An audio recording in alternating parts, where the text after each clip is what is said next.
In the news this week, you are not going to survive. Nationals reject 130 km/h speed limit idea in WA as online discussion grows. An exclusive interview on the matter. Also tonight, pushback against hotel conversion to public housing. East Perth residents prepare for major protest, amplifying concerns. She's alive, missing German backpacker found after 12 days alone in the bush. And later, Dr. Andrew Miller's comment. This is The Evening News with Ivan Loom and Maliva Thorne. Good evening. The opposition has slammed local online discussions about raising regional WA speed limit to 130 km/h following a recent spike in road fatalities. Nationals WA have indicated they will not support the idea, citing safety risks and the low survivability of accidents at that speed. Shuttle Transport spokesperson and MLC Julie Freeman joins us exclusively on the matter this week. Julie Freeman, thanks for your time. There's a very active discussion online regarding increasing the speed limit to 130 km/h, particularly for the northern parts of regional WA. What does the National Party and the opposition's thoughts on the matter, given that the election is over? The Nationals WA would not be supportive of increasing speed limits to 130 kilometres an hour, and that really, Ivan, comes down to concerns around the survivability of an accident at that speed. It's not that people can't drive safely at those speeds on a very open and long straight stretch, but the reality is, if you were to have an accident at that speed, you are not going to survive it. With the road toll where it's sitting right now, it's about 112 people now have died on our roads, and we are on track for our worst road toll in a very long time. Not since 2008 have we had numbers like this. We just could not possibly support something that would actually put people in even more danger. Some members of the community believe raising the speed limit could reduce travel time. What do you think? I don't think there's the science or the data to back it up, and I think that's what we should always go back to, is that what is there to back up this idea and tell us whether it's a good idea or a not so good idea. And the reality is that what we know is that when you reduce speed limits, the likelihood of, first of all, being in an accident is reduced, and second of all, if you are in an accident, you're more likely to survive it with less severe injuries. So I think we must always be looking at reducing the risk, because let's not forget that road accidents cost our economy $2.4 billion every year, and that's in the cost to the individual, the cost to the health system, the cost to community, the cost to work productivity. And on top of that, there is real trauma and real pain and real grief that comes with those things as well. So I think it's about looking at the science, looking at the data, and what the data tells us is that increasing speed limits is not going to help us reduce our road toll or the outcomes of accidents, but reducing speeds actually will. And I know the RAC are really keen for main roads to be doing an assessment of a lot of our high-speed local government roads to really look into what the right speed limit for those roads are, and they're calling for $5 million to fund that project. And I actually think that is something we could really get behind. Let's do some proper assessments and really work out what is the right speed for each local government and main roads road in the state. In the Northern Territory, there are way less people and the speed limit is 130 km/h. But for WA to increase that speed limit, you also have to increase road qualities and infrastructure, which also affect driving and prevent accidents as well. Given that there's a lack of investment on regional roads, is it not viable at all? You're spot on right there, Ivan. It's not as simple as just put the speed up or put the speed down. It's a very complex issue. And I think you're right. It's about the quality of the roads, and it's about the kinds of vehicles that are using those roads as well. So first of all, we need our roads to be in really good condition. And that's why at the last election, the Nationals were calling for the full funding of the proposed, what the WA Local Government Association and the RAC came out calling for $276 million to be put into improving the road safety treatments, particularly on the 8,000 kilometres of local local government roads, and to sort of enhance what was already being done on the main roads, things like the rumble strips and separating vehicles and widening roads. We're 100% behind that. In fact, we're calling on the government to accelerate that program in light of the terrible road toll we're having at the moment. We think that should be a spending priority.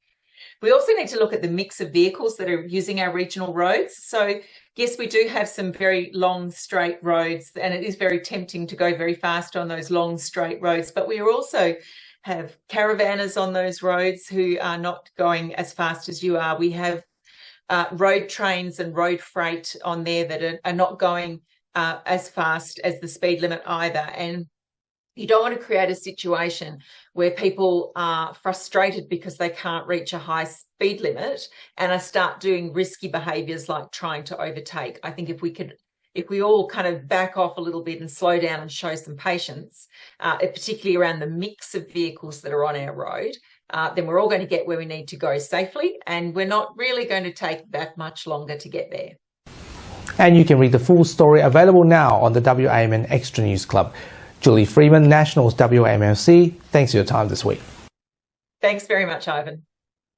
Homeowners at the Queen's Riverside Towers are planning another major protest over the Cook government's plan to convert the 19-storey Fraser Suites Hotel into a public housing tower, saying the conversion is a short-term solution with long-term consequences for the neighbourhood. Paige Reid reports. The Minister for Housing, John Kerry, met with residents of Fraser Suites this week to discuss the project and give them a voice. He says that the Cook Labor government want to work with the residents and he understands they can't please everyone. Kerry says residents have the right to disagree with the project. I understand that there are very strong voices against the project, and that's their right and that's their democracy. I mean, this is the nature of democracy. The Minister spent the entirety of Saturday talking one-on-one with the residents of Fraser Suites to better explain the transition. However, not everyone agrees with the decision. Residents have said they have been blindsided by this announcement and they found out after it was posted in the media. There was no stakeholder engagement. I don't know if any local Indigenous groups have been engaged on the suitability for this, for their type of residents. And also people have really big concerns about safety, which, I think, we don't want to stereotype people. One of the biggest thing is when all this thing was happening, why it was not released in the media, why it was decided early in the morning, okay, we have taken this property, government has bought this property. These same residents are now organising a protest next Saturday, hoping to advocate on the decision. Our aim is this. We know we have incredible demand for affordable rentals. You see the stories every day. We need more supply. And I believe in a city for all people, a city that has young and old, families, those in retirement, but also for young workers who need their first affordable rental in the city. The Minister says there are multiple reasons residents may not agree with the project, and as a result he wanted to sit down one-on-one with those willing to talk with him so they were able to voice their concerns leading up to the rally next weekend. Paige Reid, WAMN News. After being missing for more than 12 days, 26-year-old German backpacker Carolina Vega has been found alive in WA's northeast wheatbelt region. In a media conference just before the weekend, Inspector Martin Glynn told reporters that they believe they have located Miss Vega and working to confirm her identity. According to CCTV footage released by police, she was last seen at a general store in the town, driving her 1995 Mitsubishi van on the 29th of June. On Thursday, authorities found her vehicle and is believed to have suffered mechanical issues. Police have since increased their resources and efforts in the search for Carolina. Ms. Vilga has been backpacking in Australia for 2 years and has worked at mine sites across WA. Her current primary residence is in a hostel in Perth. Carolina was approximately 24 kilometres west of where her vehicle was abandoned. Carolina presented as exhausted, dehydrated and hungry. She had minor injuries such as cuts and bruises. Carolina was flown back to Perth at about 5:30 p.m. where she is receiving further medical assistance. This is the best result we could have hoped for. There is a lot of effort that goes into a search of this size. The resources deployed and the community support was significant. So to find Carolina safe and well is a fantastic result. A 28-year-old Swan View man has been charged following a police pursuit linked to a stolen vehicle. WA police allege the man stole a red Hyundai hatchback from a Swan View shopping centre car park around 6 p.m. on Wednesday, July 9th. When officers located the vehicle and attempted to stop it, the driver allegedly sped off, prompting a chase through Beachborough, Kiara, Bayswater and Maylands. The police air wing tracked the vehicle until it was abandoned in an alleyway in Maylands. The man reportedly fled on foot, jumping fences and climbing onto a roof before being arrested. He faces multiple charges, including stealing a motor vehicle, reckless driving, failing to stop, and driving without authority. The accused appeared before the Perth Magistrates Court this week. The government has released updated new design review manuals to improve consistency, efficiency and quality of assessing major developments across the state. The revised State Design Review Panel Manual and the new Government Design Review Manual were launched by the West Australian Planning Commission. Both documents aim to streamline the planning process while ensuring high-quality design remains a priority in future developments. The State Design Review Panel, chaired by the government architect made up of built environment professionals, has reviewed over $12.5 billion worth of proposals since 2020. The new local manual supports over 25 active local designs review panels, which assesses more than 250 proposals annually. It provides guidance on roles, eligibility and reporting, along with standard templates. Reporting timeframes have also been reduced to drive faster decision-making. Plan Minister John Kerry said the changes reflect the government's commitment to reduce red tape and boosting housing supply. Premier Roger Cook and BHP WA Iron Ore Asset President Tim Day visited Wallace Drilling's Welshpool facility to celebrate the delivery of 3 advanced drill rigs designed and built entirely in Western Australia. The event marked a major achievement in local manufacturing under the state's Made in WA initiative. The rigs, created in partnership between BHP and Wallace Drilling, feature cutting-edge safety, data collection and productivity technologies, and are electrification ready within 5 years, supporting the mining sector's decarbonisation goals. Cook praised the project for creating local jobs, boosting skills and involving small businesses across WA. Ministers Amber Jade Sanderson and David Michael also attended, reinforcing government backing for homegrown industry. BHP's Tim Day highlighted the importance of local partnerships in advancing innovation and workforce development. And now here's Dr. Andrew Miller with his weekly medical and news commentary. Hi, thanks for your time. I went to see my mum at her residential aged care today, and she was a little confused about just how long she's been living there for and what the plan is with regard to her future. Nothing too disorienting for her, but just needing a bit of reassurance.